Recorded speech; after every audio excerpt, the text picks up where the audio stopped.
Assalamualaikum warahmatullahi wabarakatuh. Salam sejahtera untuk kita semua. Semoga Tuhan Yang Maha Esa selalu melindungi kita dan menganugerahkan kesehatan kepada kita semua, serta semangat untuk terus belajar. Pada pertemuan kali ini, dalam mata kuliah Akuntansi Keuangan Lanjutan, pokok bahasan kita adalah berkenaan dengan kombinasi bisnis atau penggabungan usaha. Terkait dengan hal tersebut, maka agenda bahasan dalam pertemuan kali ini dalam materi kombinasi bisnis atau penggabungan usaha, yaitu kita akan memulai dari bahasan mengenai pengertian dari kombinasi bisnis itu. Lalu dilanjutkan dengan strategi dalam menjalankan kombinasi bisnis, dan kita selanjutnya akan membahas mengenai bentuk atau jenis dari kombinasi bisnis tersebut. Nah, lalu dilanjutkan dengan tujuan dilaksanakannya kombinasi bisnis serta metode akuntansi apa saja yang dapat dilakukan dalam kombinasi atau penggabungan usaha tersebut. Dan yang terakhir adalah kita akan membahas mengenai beberapa contoh soal agar lebih memahami mengenai kombinasi bisnis atau penggabungan usaha ini. Sebagaimana kita ketahui bahwa kombinasi bisnis atau penggabungan usaha ini terjadi ketika ada dua atau lebih perusahaan bergabung dalam satu kontrol atau dalam satu pengendalian yang sama, di mana konsep kontrol atau pengendalian ini berhubungan dengan kemampuan untuk mengarahkan kebijakan dan proses manajemen dalam perusahaan tersebut. Nah, kombinasi bisnis atau penggabungan usaha ini merupakan penyatuan entitas-entitas yang sebelumnya terpisah dan memiliki pengendali yang sama dalam melakukan kontrol terhadap perusahaannya. Kombinasi bisnis ini bisa dilakukan dengan cara membeli aset neto perusahaan atau mengambil alih hutang atau membeli sebagian aset neto perusahaan lain, dan dalam hal ini bersama-sama membentuk satu atau lebih bisnis lainnya. Atau dalam hal ini membeli saham kepemilikan perusahaan di atas 50%. Nah, itulah merupakan tindakan yang dapat dilakukan untuk melakukan kombinasi bisnis atau penggabungan usaha.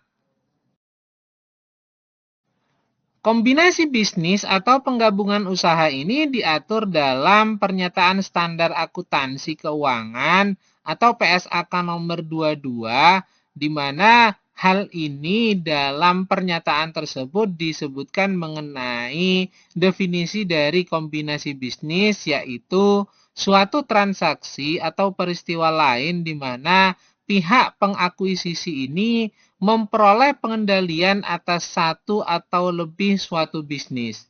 Nah, transaksi ini kadangkala disebut sebagai penggabungan sesungguhnya atau true merger atau penggabungan setara yang disebut dengan merger of equal.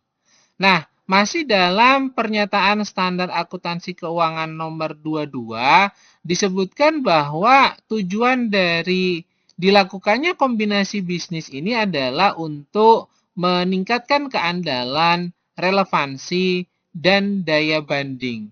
Terkait hal tersebut, maka informasi yang terkandung mengenai kombinasi bisnis ini dan dampaknya adalah dengan mengukur aset teridentifikasi, pengambilan alih liabilitas, dan kepentingan non-pengendali, serta mengukur dan mengakui goodwill maupun keuntungan dari pembelian diskon.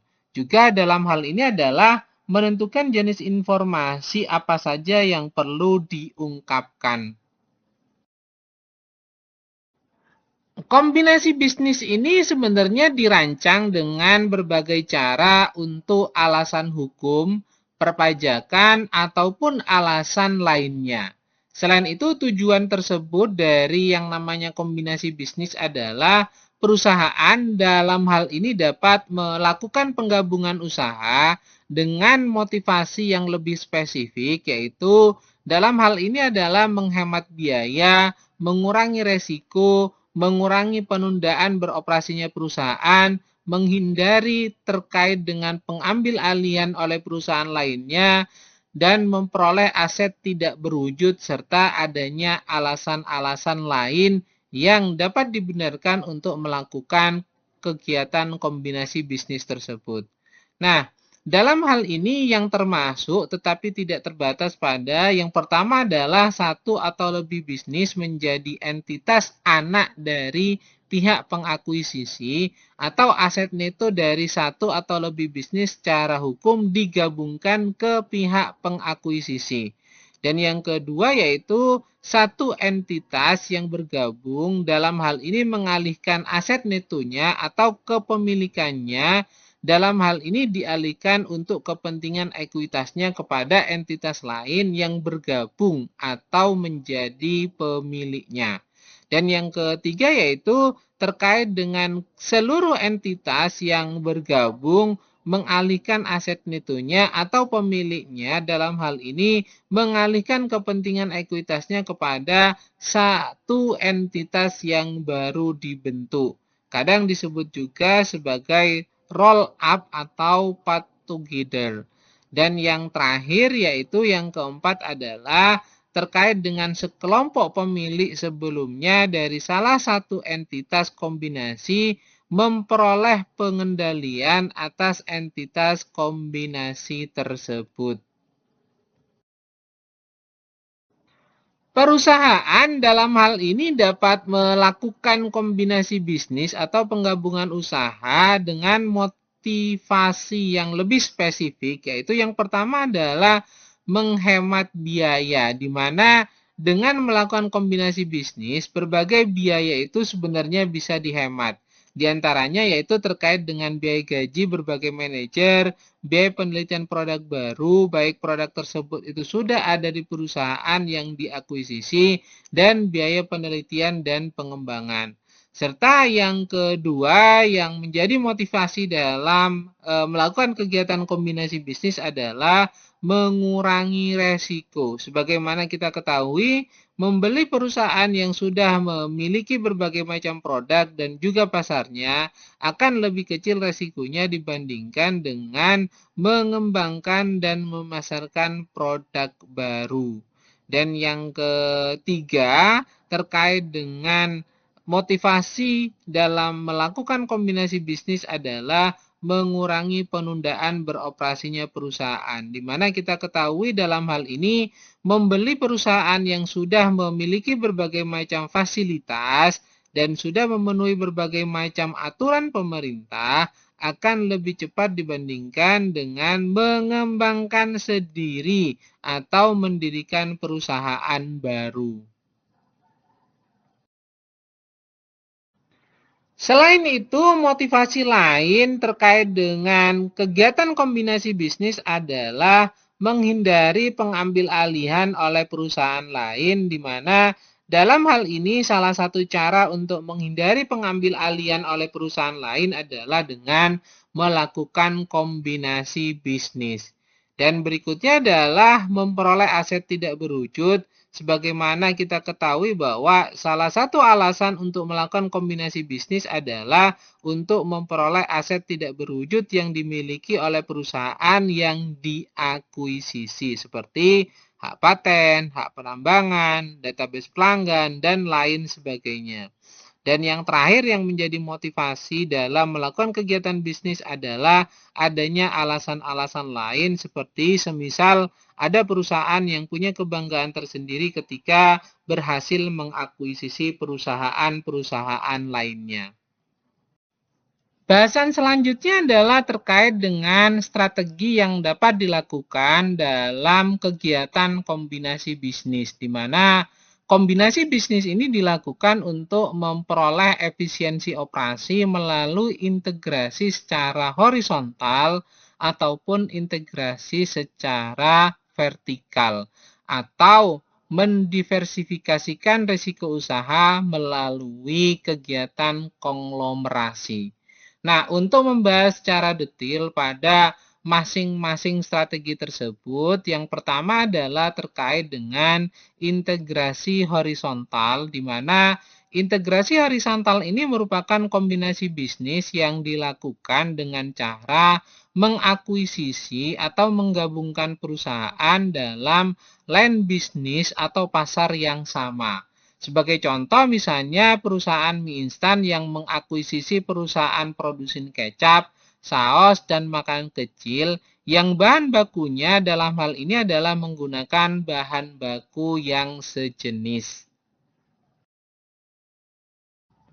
Sedangkan terkait dengan integrasi vertikal, ini merupakan kombinasi bisnis yang dilakukan dengan cara menggabungkan dua atau lebih perusahaan dengan operasi yang berbeda secara berturut-turut dan juga tahapan produksi dan atau distribusinya. Dengan kata lain, penggabungan usaha ini dilakukan antara perusahaan yang memiliki hubungan antara pemasok, pengolah, dan juga distributor.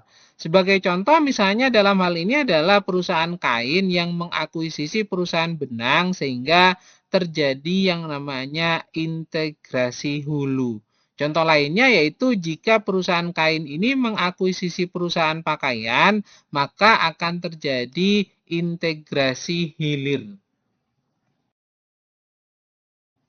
Sedangkan strategi konglomerasi merupakan kombinasi bisnis yang dilakukan dengan cara menggabungkan perusahaan-perusahaan yang produk dan atau jasa yang dihasilkannya itu tidak saling berhubungan.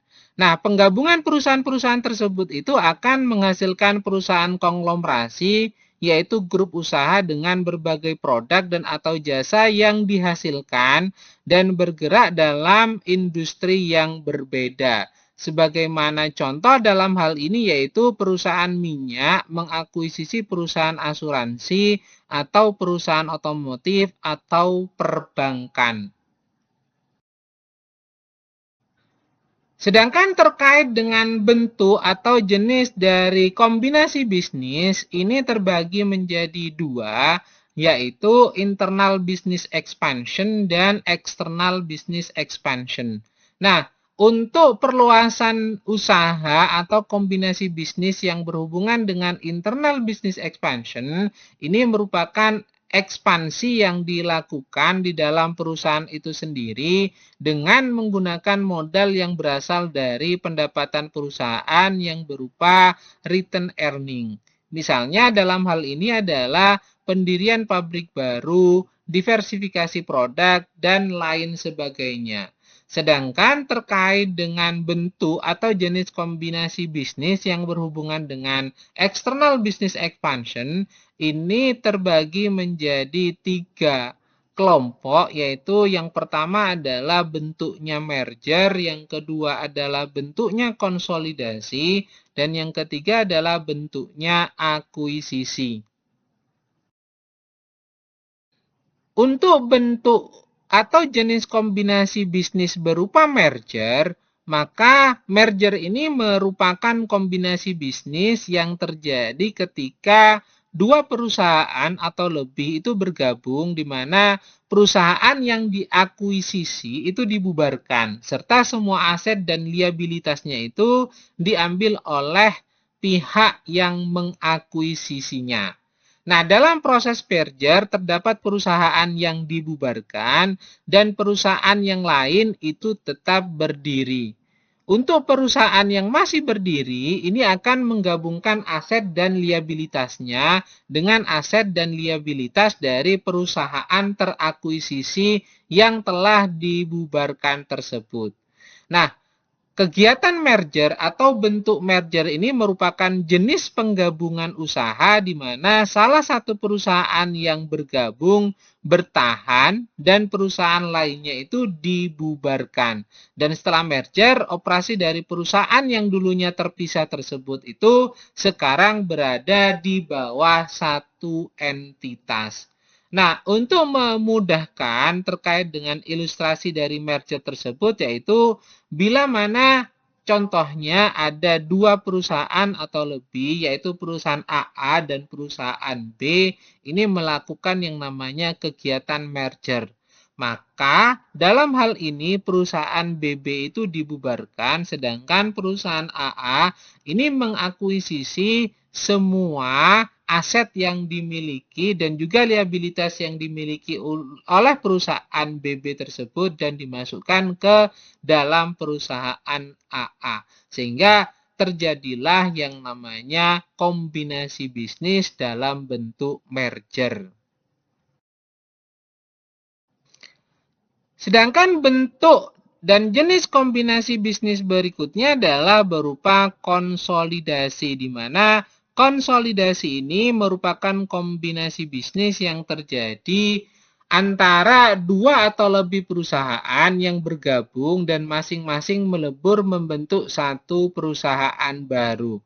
Nah, perusahaan baru tersebut itu akan mengambil alih semua aset dan liabilitas dari seluruh perusahaan yang bergabung yang telah dibubarkan tersebut.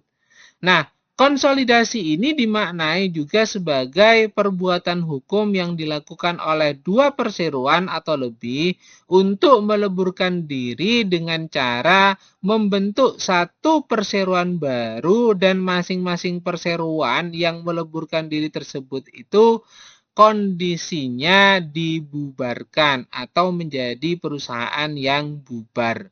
Nah, operasi dari perusahaan yang dulunya terpisah sekarang berada di bawah satu entitas dan tidak satupun perusahaan yang bergabung masih tetap berdiri sejak dilakukan yang namanya konsolidasi. Nah, untuk memudahkan pemahaman mengenai konsolidasi dapat dilihat pada ilustrasi mengenai konsolidasi di mana ada dua perusahaan atau lebih. Dalam hal ini ada perusahaan AA dan perusahaan BB melakukan penggabungan usaha atau kombinasi bisnis dengan mekanisme konsolidasi, yaitu dengan mendirikan perusahaan baru berupa perusahaan CC. Dan oleh karena itu, perusahaan CC mengambil alih semua aset dan liabilitas yang dimiliki oleh perusahaan AA dan perusahaan BB. Serta dalam hal ini perusahaan AA dan perusahaan BB itu membubarkan diri dari kegiatan operasionalnya dan dijalankan dalam satu payung entitas yaitu perusahaan CC. Bentuk atau jenis kombinasi bisnis yang berikutnya yaitu akuisisi, di mana akuisisi ini merupakan kombinasi bisnis yang terjadi ketika perusahaan mengakuisisi perusahaan lainnya. Namun perusahaan yang diakuisisi ini tetap berdiri, hanya saja dikendalikan oleh perusahaan pengakuisisi. Nah, pihak pengakuisisi tentunya akan bertindak sebagai entitas holding dan akan menyusun laporan keuangan konsolidasian dengan menggabungkan seluruh aset dan kewajiban dari semua perusahaan yang berada di bawah kendalinya. Nah, akuisisi ini juga dimaknai sebagai pengambil alihan atau pengendalian atas saham atau aset perusahaan lain. Dan dalam peristiwa ini baik perusahaan pengambil alih atau perusahaan yang diambil alih itu akan tetap eksis sebagai badan hukum yang terpisah. Dan kedua perusahaan tersebut itu tetap beroperasi sebagai dua entitas yang terpisah tetapi memiliki hubungan istimewa atau hubungan afiliasi.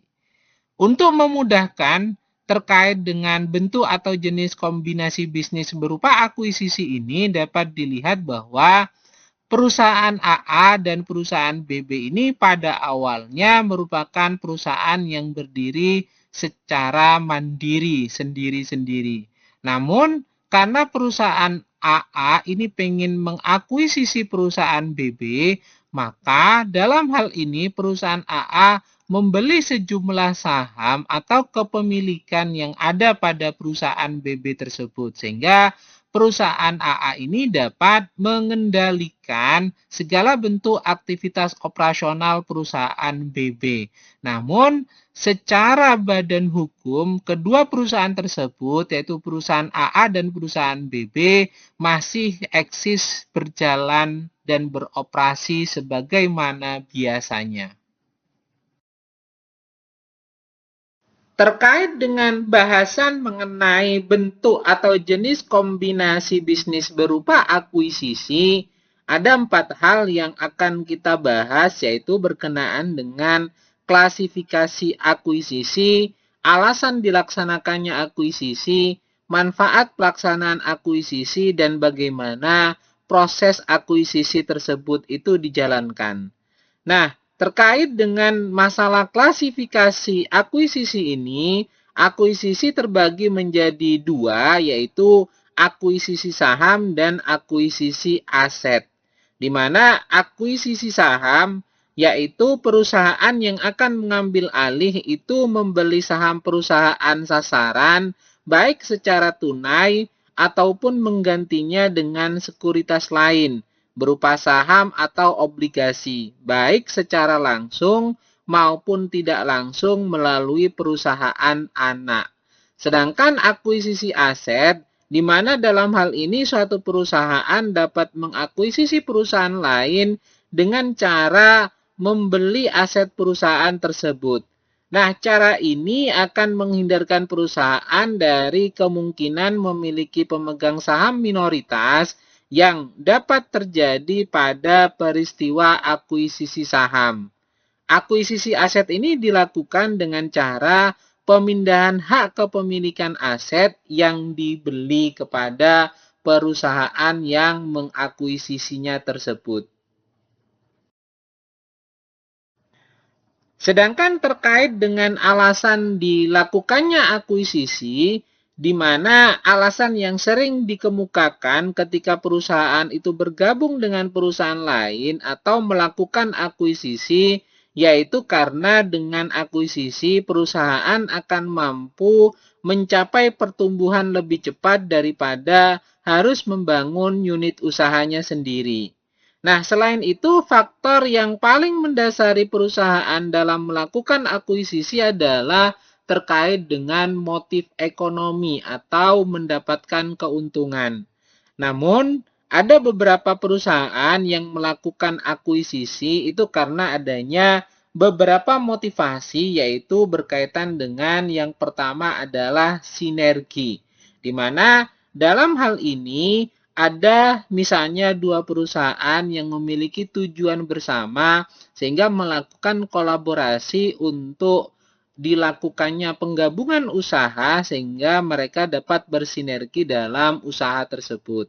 Dan motivasi yang kedua yaitu terkait dengan peningkatan pendapatan, di mana kita ketahui bahwa alasan dalam menjalankan penggabungan usaha tersebut itu adalah masalah ekonomi atau motif ekonomi, yaitu untuk peningkatan pendapatan karena pangsa pasar yang dituju otomatis akan dilakukan oleh 2 perusahaan tersebut yang telah bergabung menjadi satu. Misalnya seperti itu.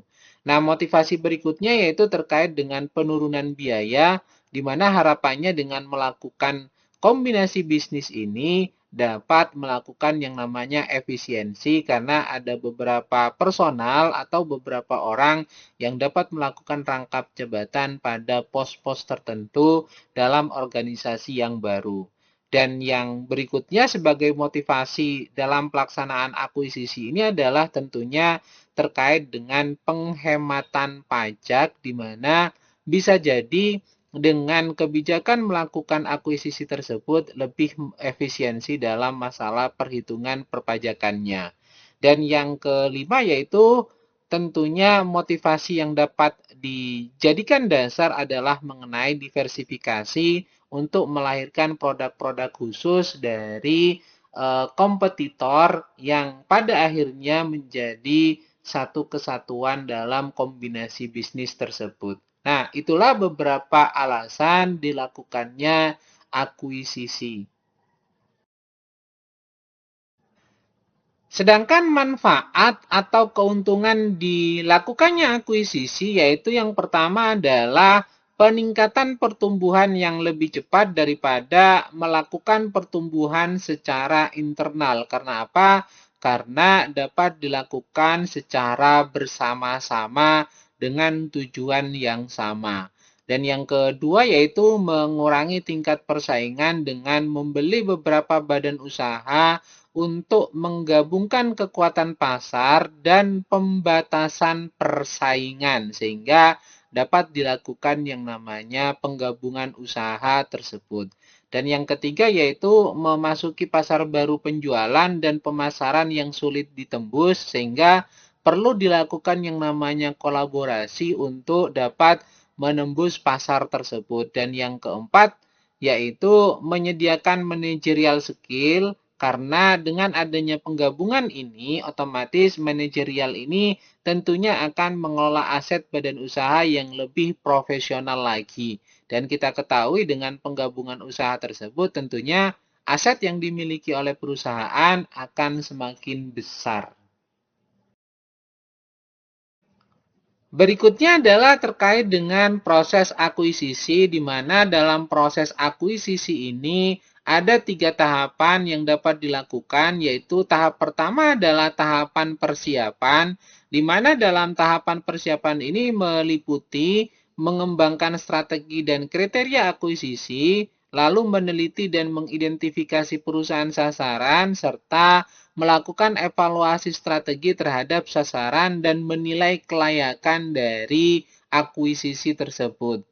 Tahapan yang berikutnya yang kedua adalah tahap negosiasi, di mana dalam tahap negosiasi ini meliputi pengembangan strategi pengarahan, mengevaluasi keuangan dan perhitungan harga perusahaan sasaran, serta melakukan negosiasi dan transaksi pembiayaan. Dan tahapan yang terakhir yaitu tahap integrasi atau tahap penggabungan, di mana dalam hal ini meliputi tindakan untuk mengevaluasi kesehatan organisasi dan budaya organisasi, mengembangkan pendekatan integrasi, serta menyesuaikan strategi organisasi dan budaya antara perusahaan yang mengakuisisi dan perusahaan yang diakuisisi tersebut.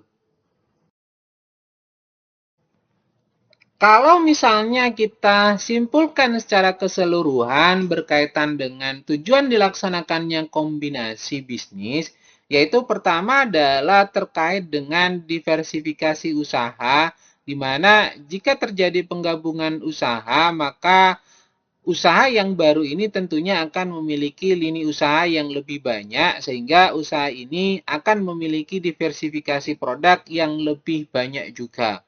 Dan tujuan yang kedua yaitu terkait dengan peningkatan produksi, di mana awalnya kemampuan unit usaha ini terbatas dalam produksinya, sehingga dengan adanya penggabungan usaha, maka akan dimiliki fasilitas yang lebih besar, sehingga dalam hal ini kemampuan produksi dari usaha yang baru juga akan lebih besar lagi. Dan yang ketiga terkait dengan tujuan kombinasi bisnis ini adalah perluasan jenis produksi. Karena kita ketahui hampir sama dengan masalah diversifikasi usaha, tujuannya adalah mampu memproduksi berbagai macam produk yang lebih bervariasi dibandingkan dengan usaha yang sebelumnya. Dan yang keempat yaitu terkait dengan tujuan kombinasi bisnis adalah peningkatan efisiensi distribusi produk. Dan yang kelima adalah meningkatkan keahlian manajemen karena tentunya pihak manajemen ini akan mengelola aset yang lebih besar lagi sehingga butuh kecakapan dan profesionalisme dari pihak manajemen dalam mengelola aset tersebut. Dan yang keenam yaitu memaksimalkan potensi keuangan perusahaan karena dengan penggabungan usaha tentunya keuangan perusahaan ini akan lebih liquid dan dapat dimanfaatkan untuk pengembangan usaha ke depannya. Dan yang ketujuh adalah memperluas pangsa pasar produk perusahaan karena telah memiliki kemampuan yang lebih besar dibandingkan dengan sendiri tanpa melakukan penggabungan usaha. Dan yang terakhir yaitu terkait dengan tujuan kombinasi bisnis ini adalah efisiensi dalam pembayaran pajak. Hal berikutnya yang perlu kita bahas secara detail yaitu berkaitan dengan metode akuntansi dalam pelaksanaan kombinasi bisnis ini, di mana ada dua metode akuntansi untuk kombinasi bisnis atau penggabungan usaha yang dapat diterima secara umum, yaitu yang pertama adalah metode penyatuan kepemilikan atau pooling of interest, dan metode yang kedua yaitu metode pembelian atau purchase method. Nah, perlu kita ketahui bahwa suatu penggabungan usaha atau kombinasi bisnis ini harus memenuhi kriteria dalam PSAK nomor 22 untuk penyatuan kepemilikan, di mana harus dipertanggungjawabkan sesuai dengan metode penyatuan kepemilikan atau pooling method tersebut. Dan semua penggabungan usaha yang lain ini harus dipertanggungjawabkan sesuai dengan metode pembelian atau purchase method. Untuk metode yang pertama, yaitu terkait dengan metode penyatuan kepemilikan atau pooling of interest, di mana dalam metode ini masing-masing pihak tentunya akan menyatukan kepentingan bisnisnya sehingga tidak diperlukan lagi penilaian ulang atas aset dan liabilitas perusahaan yang bergabung karena menjadi satu kesatuan. Nah, metode ini menggabungkan nilai buku aset dan liabilitas perusahaan yang bergabung sebagai dasar pencatatannya, yaitu dari perusahaan A dan perusahaan A, B, lalu dilakukan penggabungan pencatatan pembukuan terkait dengan nilai buku dan nilai buku aset dan nilai buku liabilitasnya. Dalam kombinasi bisnis ini secara umum, aset dan liabilitas dinilai pada nilai wajar sehingga pada metode pooling of interest atau metode penyatuan kepemilikan ini tidak diperkenankan untuk digunakan. Karena apa? Karena menggunakan nilai wajar, sehingga pada saat menggunakan nilai wajar tersebut tentunya akan muncul selisih nilai yang dalam hal ini dapat mengakibatkan pencatatan adanya goodwill. Nah, metode ini dapat digunakan untuk kombinasi bisnis entitas sepengendali sebagaimana diatur dalam PSAK 38, dan dalam kombinasi bisnis entitas sepengendali tersebut itu tidak terjadi perubahan kepemilikan dari pihak pengendali sehingga dasar nilai buku menjadi lebih tepat, sehingga untuk penggunaan metode penyatuan kepemilikan ini disyaratkan dapat dipergunakan pada perusahaan yang melakukan kombinasi bisnis atau penggabungan usaha di mana pengendalinya itu kepemilikannya adalah orang yang sama, sehingga tidak perlu melakukan pencatatan dengan nilai wajar. Untuk prosedur akuntansi penggabungan usaha atau kombinasi bisnis menggunakan metode pooling of interest, yaitu tahapan yang pertama adalah semua aset dan liabilitas atau aktiva dan kewajiban milik perusahaan yang bergabung ini dinilai pada nilai buku saat diadakannya penggabungan. Nah, besarnya nilai investasi pada perusahaan yang bergabung tersebut itu sebesar sejumlah modal perusahaan yang digabung atau sebesar aset bersih perusahaan yang digabung tersebut. Nah, bila terjadi selisih antara jumlah yang dibukukan sebagai modal saham yang diterbitkan, ditambahkan kompensasi pembelian lainnya dalam bentuk kas ataupun aset lainnya dengan jumlah aset bersih yang diperoleh, maka harus diadakan penyesuaian terhadap modal perusahaan yang akan digabung tersebut. Dan laporan keuangan gabungan ini merupakan penjumlahan dari laporan keuangan milik perusahaan yang bergabung tersebut. Sedangkan untuk metode pembelian atau purchase method atau kita kenal dengan istilah lainnya yaitu metode akuisisi, ini sebenarnya metode yang menggunakan nilai wajar sebagai dasar pencatatannya. Nah, nilai wajar yang digunakan merupakan nilai wajar pada tanggal akuisisi. Nah, hal ini dilakukan karena kombinasi bisnis merupakan pembentukan entitas baru, sehingga perlu dilakukan penilaian atas aset dan liabilitas perusahaan yang bergabung. Dan pencatatan aset dan liabilitas dalam nilai wajar ini dapat menimbulkan goodwill bagi perusahaan setelah dilakukan yang namanya kombinasi bisnis. Kenapa muncul yang namanya goodwill? Karena pencatatannya menggunakan nilai wajar, nilai yang terjadi pada saat itu, sedangkan masing-masing perusahaan yang bergabung itu menggunakan nilai buku, maka pastinya akan memunculkan nilai selisih, dan nilai selisih tersebut itu dapat diakui sebagai goodwill. Nah, pada metode purchase ini atau metode akuisisi ini, metode yang saat ini berlaku untuk kombinasi bisnis itu diatur dalam PSAK nomor 22. Untuk prosedur akuisisi penggabungan usaha menggunakan metode pembelian atau purchase method atau dikenal juga dengan metode akuisisi, yang pertama adalah tentunya perlu menyesuaikan nilai aset dan liabilitas milik perusahaan yang akan digabung sebesar nilai wajarnya. Dan lalu dilanjutkan dengan melakukan pencatatan transaksi penggabungan sebesar nilai investasinya, yaitu sebesar biaya perolehan. Nah, jika pengakuisisian ini mengeluarkan saham, maka nilai wajar saham tersebut itu sebesar harga pasar pada tanggal transaksi penggabungan tersebut itu terjadi.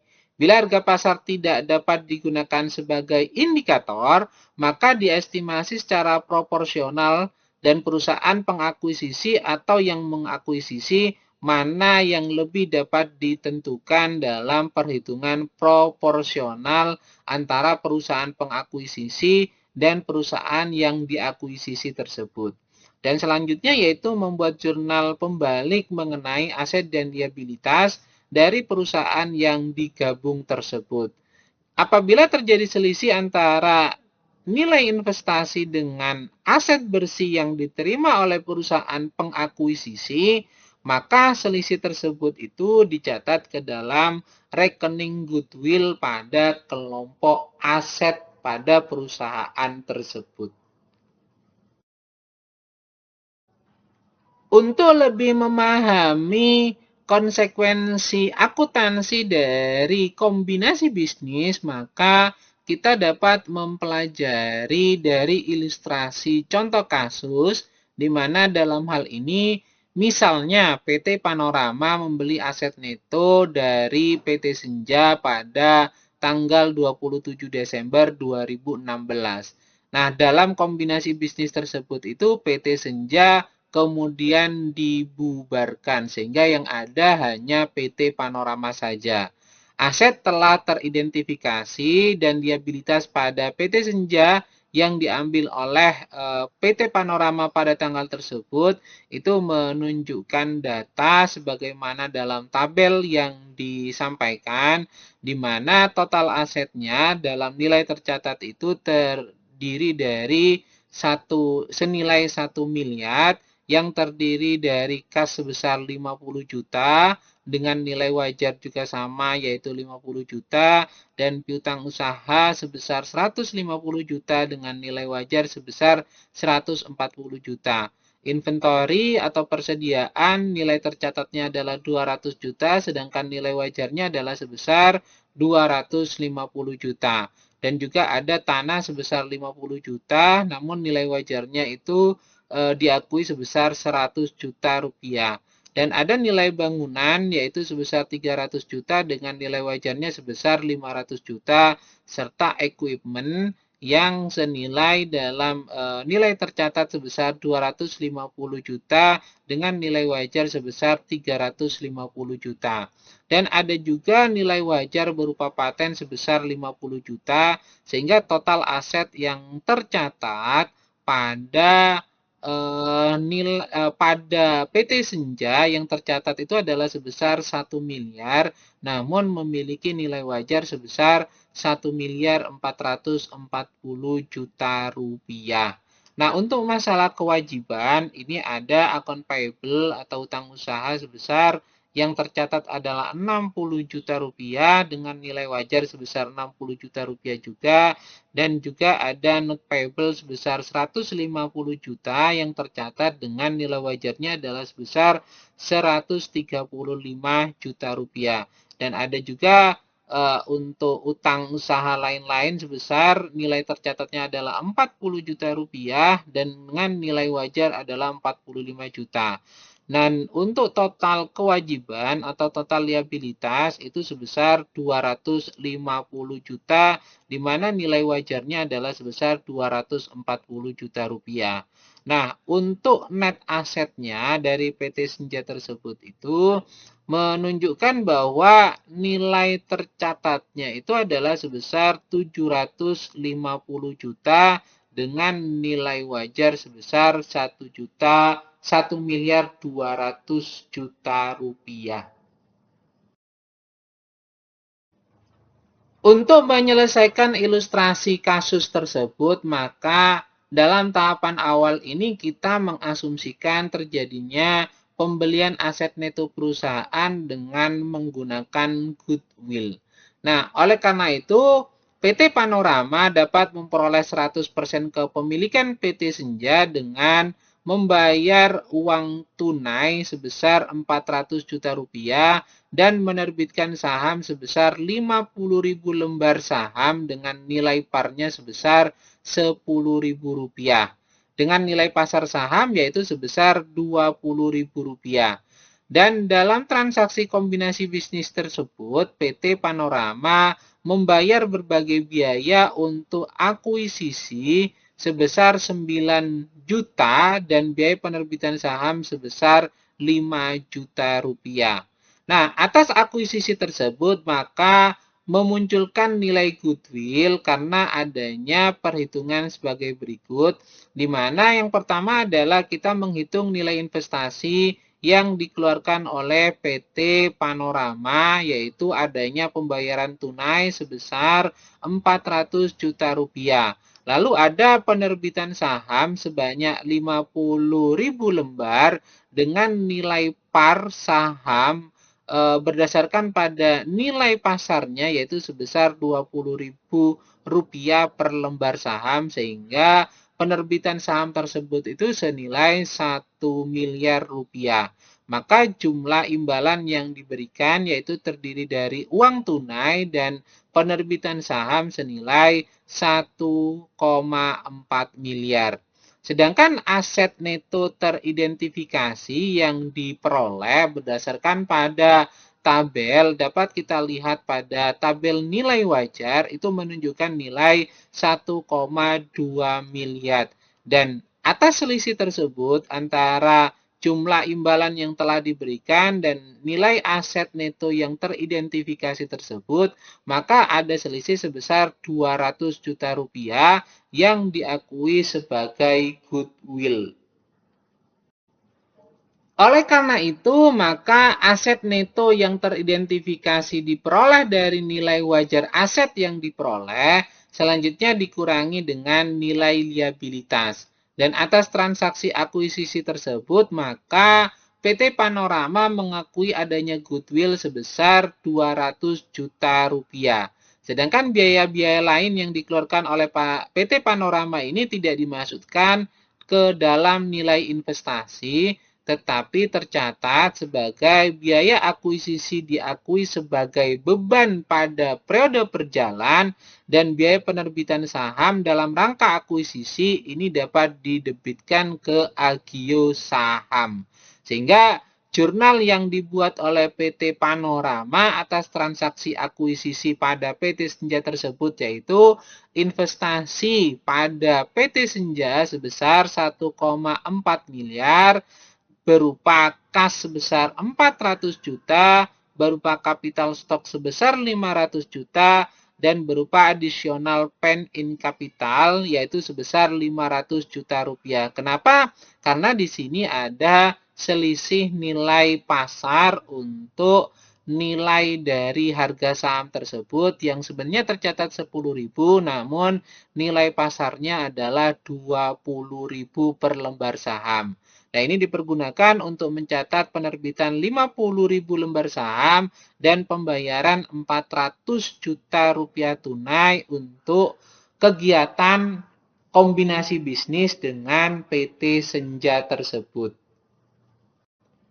Secara keseluruhan, maka jurnal yang diterbitkan atau dibuat untuk transaksi kombinasi bisnis tersebut, yaitu kita akan menjurnal terlebih dahulu kos yang dikeluarkan untuk menerbitkan 50.000 lembar saham yang mengakibatkan adanya biaya-biaya dalam rangka proses kombinasi bisnis tersebut, yaitu investasi expense sebesar 9 juta rupiah, additional paid capital sebesar 5 juta rupiah, dan pada kas sebesar 14 juta rupiah. Ini untuk mencatat tadi yang saya sampaikan, biaya penerbitan 50.000 lembar saham dan biaya-biaya lainnya dalam rangka kombinasi bisnis dengan PT Senja. Sedangkan jurnal untuk mengalokasikan nilai investasi terhadap aset teridentifikasi dan utang yang diambil alih dengan menggunakan nilai wajar, maka muncul yang namanya jurnal, yaitu kas sebesar 50 juta rupiah, net receivable sebesar atau piutang sebesar 140 juta rupiah, inventories atau persediaan sebesar 250 juta rupiah, tanah sebesar 100 juta rupiah, bangunan sebesar 500 juta rupiah, equipment sebesar 350 juta rupiah, paten sebesar 50 juta rupiah, dan goodwill sebesar 200 juta rupiah. Itu pada posisi debit, sedangkan pada posisi kredit, yaitu akun payable atau utang usaha sebesar 60 juta rupiah, note payable sebesar 135 juta rupiah, kewajiban lainnya sebesar 45 juta rupiah, dan investment in Senja atau investasi pada PT Senja sebesar 1,4 miliar.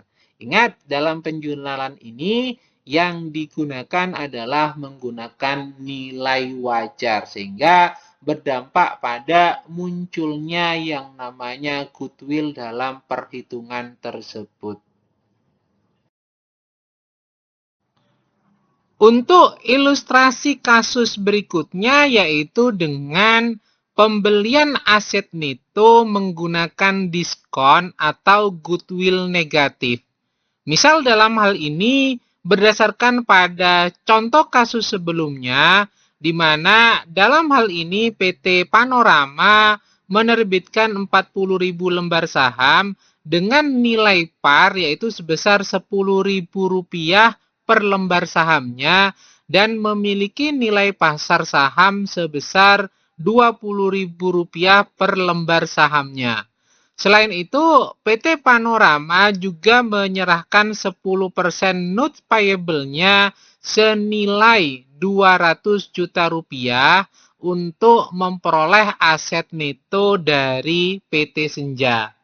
Nah, dalam transaksi ini, PT Panorama telah mengeluarkan biaya akuisisi yaitu sebesar 9 juta rupiah dan biaya penerbitan saham sebesar 5 juta rupiah.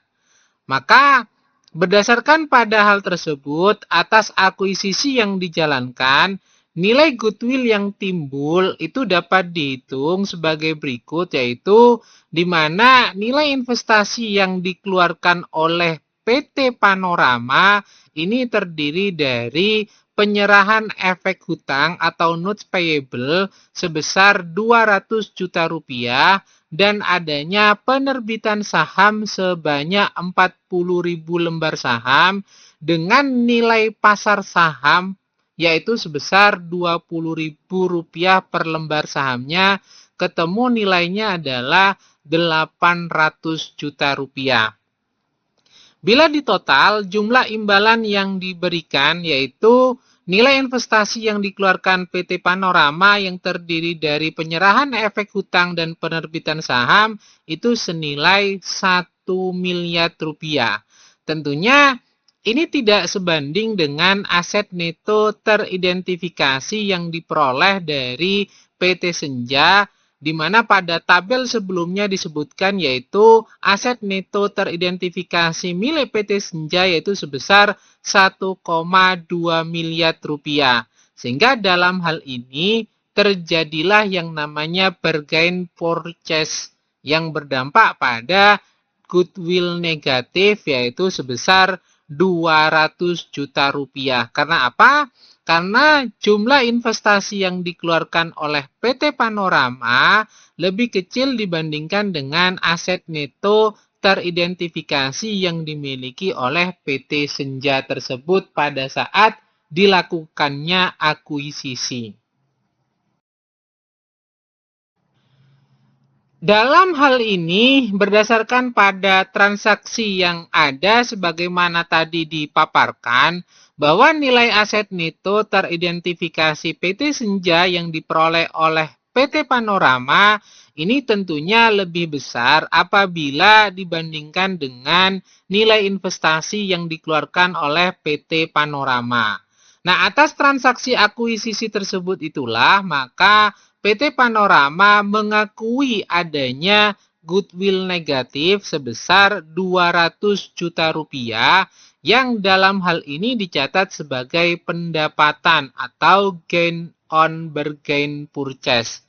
Nah, oleh karena itu, jurnal yang akan dibuat oleh PT Panorama atas akuisisi PT Senja tersebut yaitu nilai investasi terhadap PT Senja sebesar 1 miliar rupiah dan adanya not payable sebesar 200 juta rupiah, di mana not payable ini merupakan efek hutang yang diterimakan dalam proses akuisisi tersebut, yaitu sebesar 200 juta rupiah.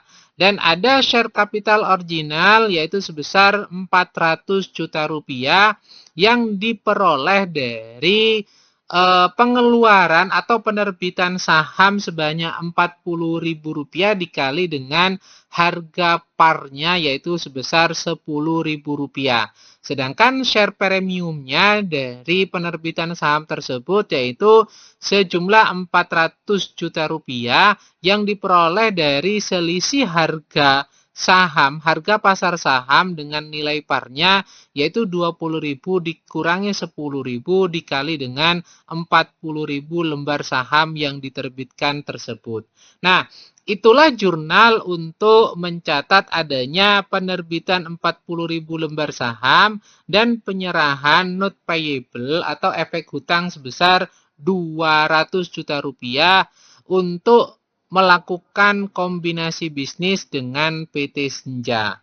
Sedangkan jurnal untuk mencatat biaya penerbitan 40.000 saham dan biaya-biaya lainnya dalam rangka kombinasi bisnis tersebut, yaitu tercatat bahwa dalam jurnalnya investment expense sebesar 9 juta rupiah, share premium sebesar 5 juta rupiah, pada kas yang dikeluarkan sebesar 14 juta rupiah. Sehingga secara keseluruhan untuk membuat jurnal dalam mengalokasikan nilai investasi terhadap aset teridentifikasi dan utang yang diambil alih dengan menggunakan nilai wajar, yaitu jurnalnya adalah kas sebesar 50 juta rupiah, net receivable sebesar 140 juta rupiah, inventory sebesar 250 juta rupiah, tanah sebesar 100 juta rupiah, bangunan sebesar 500 juta rupiah, equipment sebesar 350 juta rupiah, paten sebesar 50 juta rupiah, pada akun payable sebesar 60 juta rupiah, note payable sebesar 135 juta rupiah, liabilitas order atau kewajiban lainnya sebesar 45 juta rupiah, investasi PT Senja sebesar 1 miliar rupiah, dan gain atau keuntungan bergain purchase atas transaksi tersebut dari proses kombinasi bisnis itu adalah sebesar 200 juta rupiah. Itulah jurnal yang dapat dibuat dalam pembelian aset neto dengan menggunakan diskon atau goodwill negatif. Sedangkan untuk ilustrasi kasus berikutnya yaitu terkait dengan merger imbalan berupa kas, di mana dalam hal ini PT Pandawa melakukan akuisisi terhadap seluruh aset neto dari PT Sanjaya melalui sebuah merger pada tanggal 29 Desember 2016. Nah, untuk aset yang teridentifikasi dan liabilitas dari PT Sanjaya yang diambil alih oleh PT Pandawa pada tanggal dilaksanakannya akuisisi tersebut pada tanggal 29 Desember 2016, itu datanya terlihat bahwa untuk nilai asetnya secara total itu senilai 564 juta rupiah yang tercatat. Sedangkan nilai wajarnya adalah sebesar 756 juta rupiah. Nah, itu terdiri dari kas sebesar 48 juta rupiah yang tercatat dengan nilai wajar yang sama yaitu sebesar 48 juta rupiah. Sedangkan untuk piutang bersihnya yang tercatat adalah sebesar 84 juta rupiah dengan nilai wajar sebesar 84 juta rupiah juga.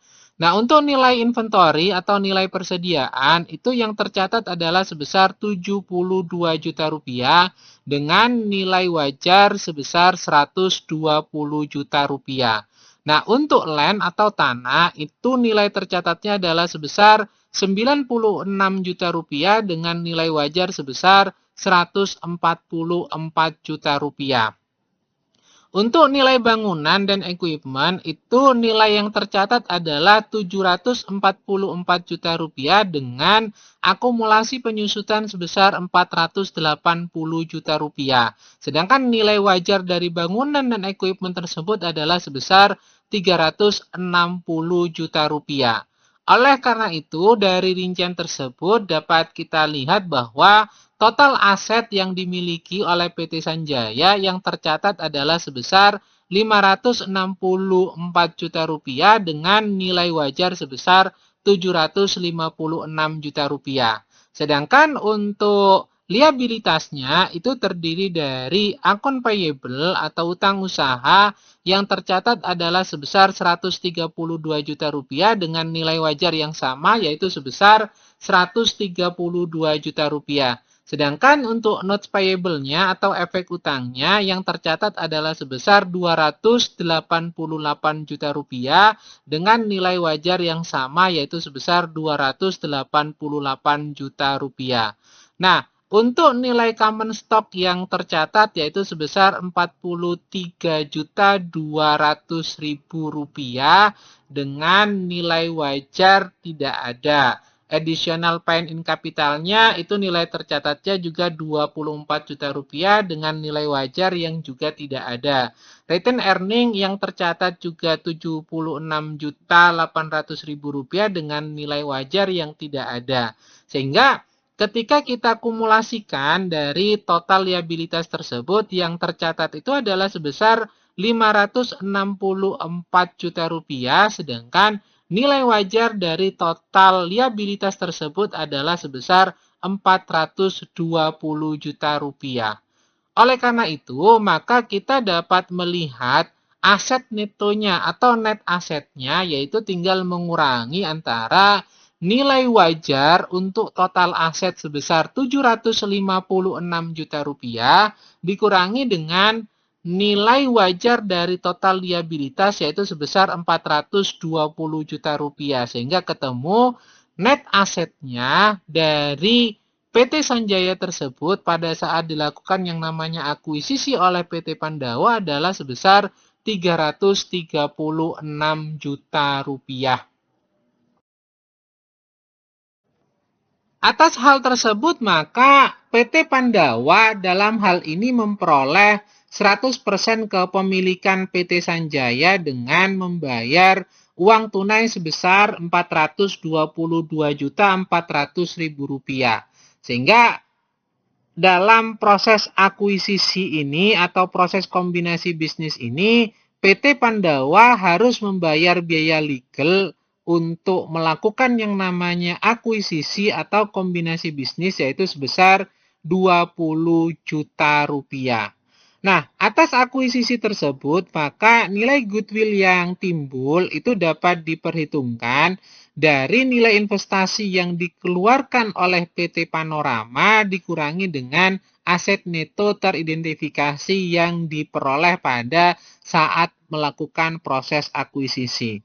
Nah, dapat kita lihat bahwa nilai investasi yang dikeluarkan oleh PT Panorama ini adalah sebesar uang tunai yaitu Rp422.400.000. Sedangkan aset neto teridentifikasi yang diperoleh yaitu dari nilai wajar total aset dikurangi dengan nilai wajar total liabilitas, ketemu nilainya adalah aset neto yang teridentifikasi sebesar 336 juta rupiah. Sehingga ada nilai goodwill dari selisih tersebut yaitu sebesar 86.400.000 rupiah.